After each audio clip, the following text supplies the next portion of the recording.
So this is AP World History, Chapter 7, Part 1, The Empires of Persia. So today we're going to look at the rise and fall of the Persian empires, and it starts with the Achaemenid Empire. So really, even before then, we need to look at how they got here. So it starts with the Medes and the Persians. They're coming from Central Asia down into Persia, and they both speak that Indo-European language. Remember, I said we're going to see that Indo-European language and the Indo-European people a lot throughout pretty much all of world history.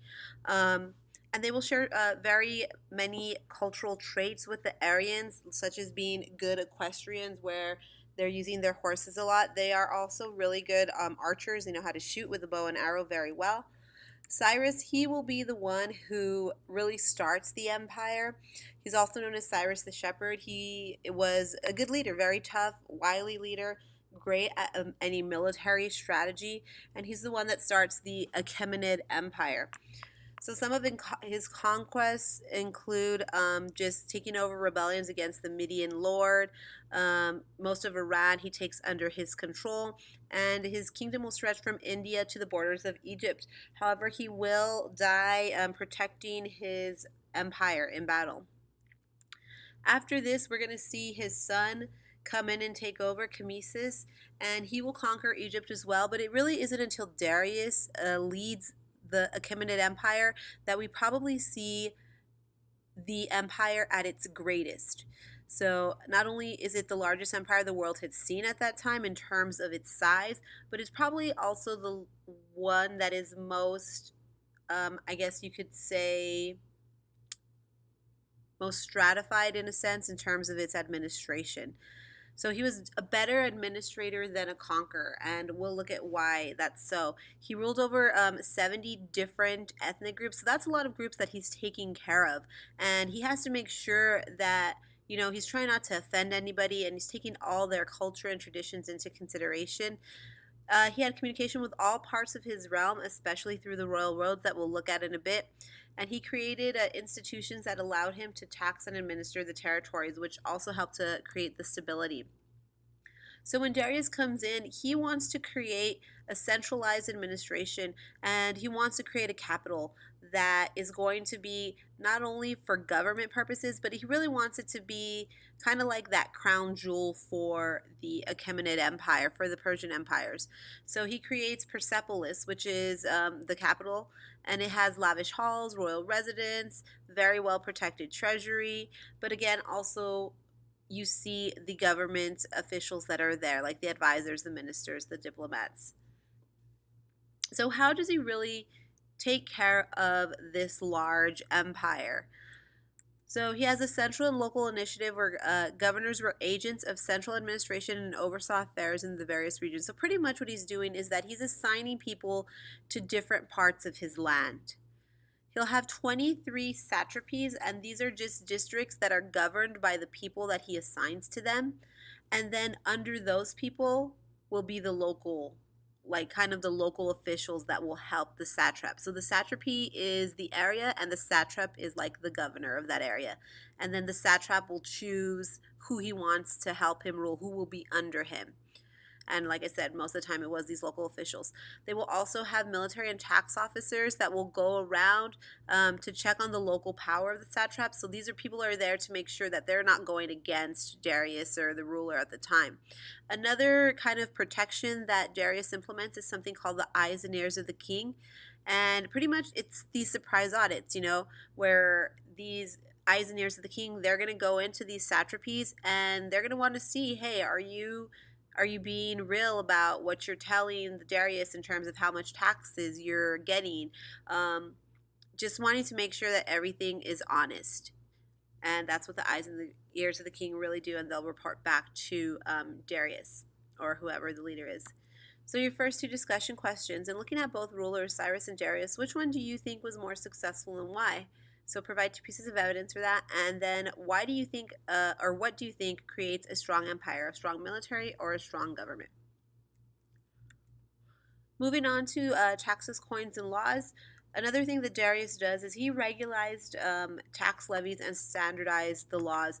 So he felt, again, dealing with this different ethnic groups, it's very important that there's uniformity all around.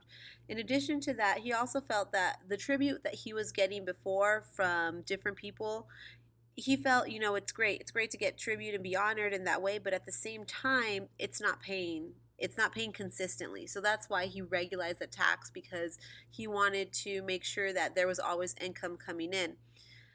He also had a quantity of silver and horses and slaves from that taxation. And then, of course, in looking at the standardized coins, he decided, it only makes sense to have one coin that's going to represent a certain amount of wealth all over. So, the standardized coins, the standardized money that we have here, it's a similar idea back then. Also, in terms of him creating these standardized laws, he would codify laws of the different subjects within the region. So pretty much saying, like, I have these set of laws, but I'm going to adjust them based on the types of people who are living in that area. The other thing we see that Darius creates are roads and communication. He has roads across the realm. These will be called the Persian royal roads, and it'll be paved with stone, stretched for 1,600 miles, and it took 90 days to travel this road. You also see within these roads and communication organized courier service, so mailmen pretty much. And what they do is they can deliver messages from one end of the road to the other in about 2 weeks if they really need to, if they really had to go as fast as they could. And they're able to do this because they're able to stop at stations, get fresh horses that are not tired. They're able to feed themselves, and then they can move on much quicker at a much faster rate. These roads are also going to be good because they're going to facilitate trade within the empire. And this is really what's going to help keep the empire united, these roads and the integration of them in terms of using them as trading routes.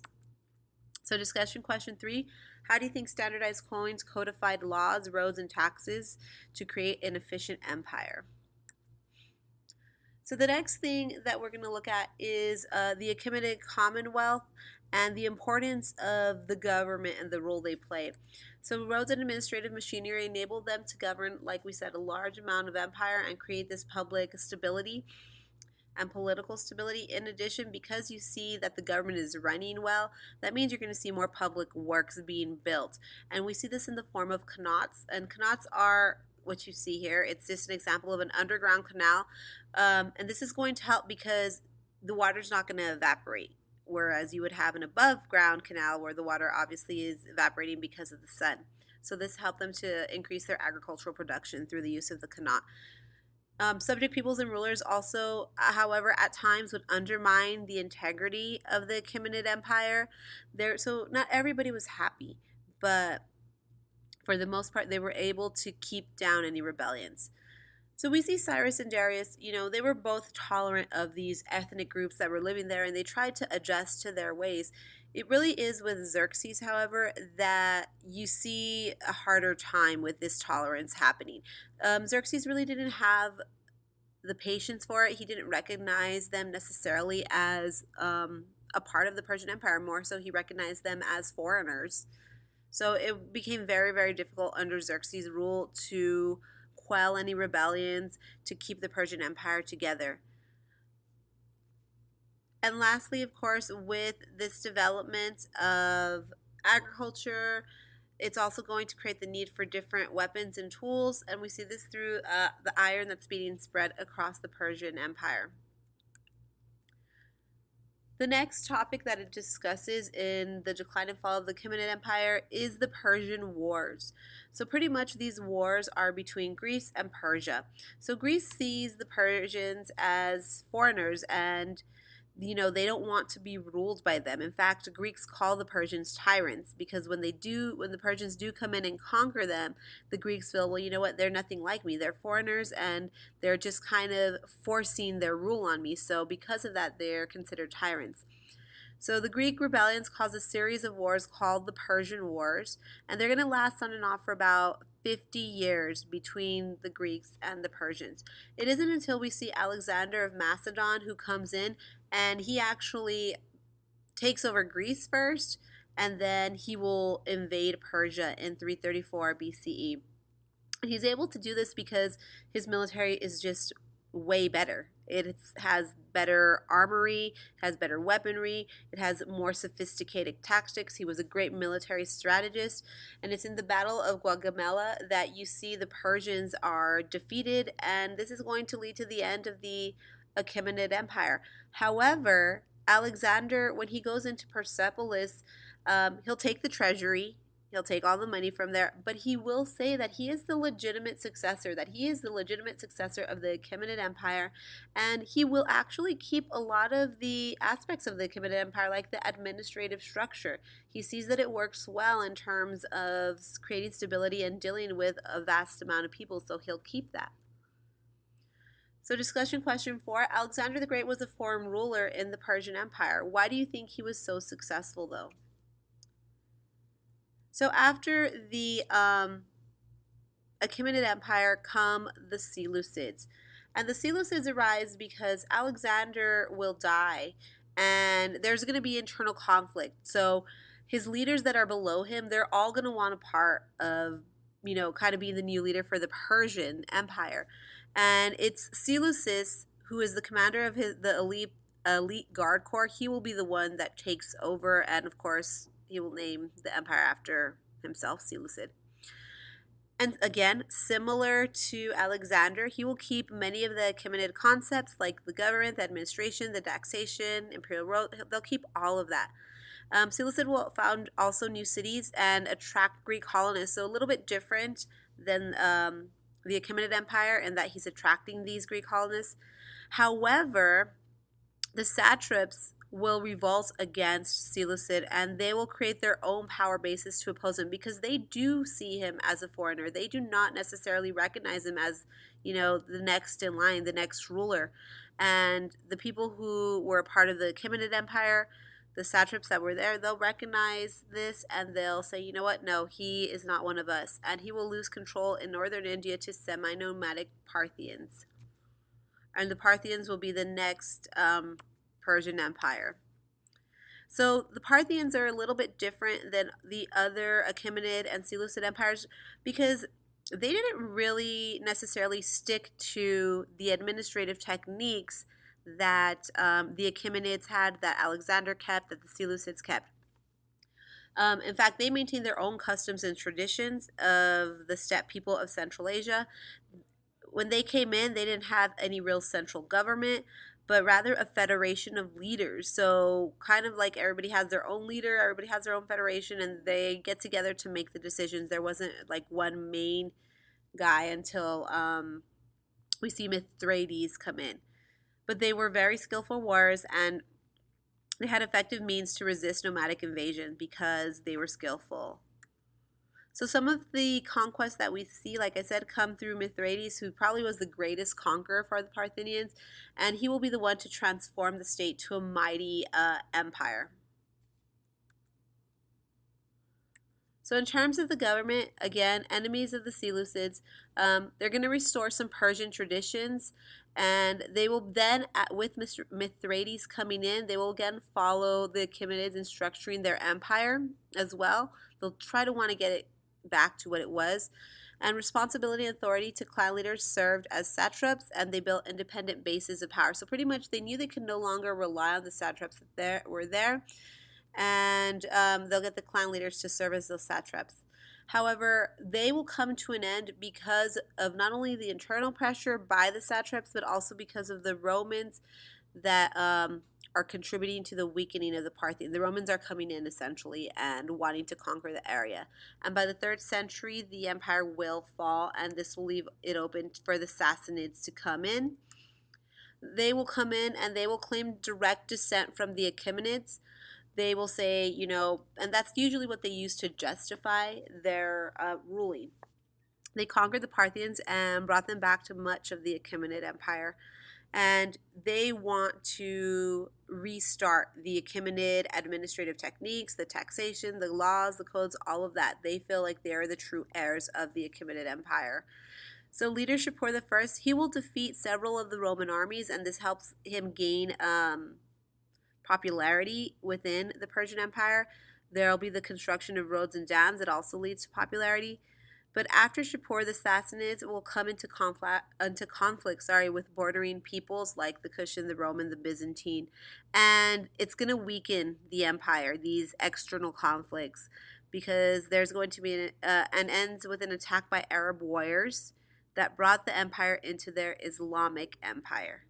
So these Arab warriors will be the one to end the Sassanids, and you will see the Islamic Empire drop many of their administrative techniques.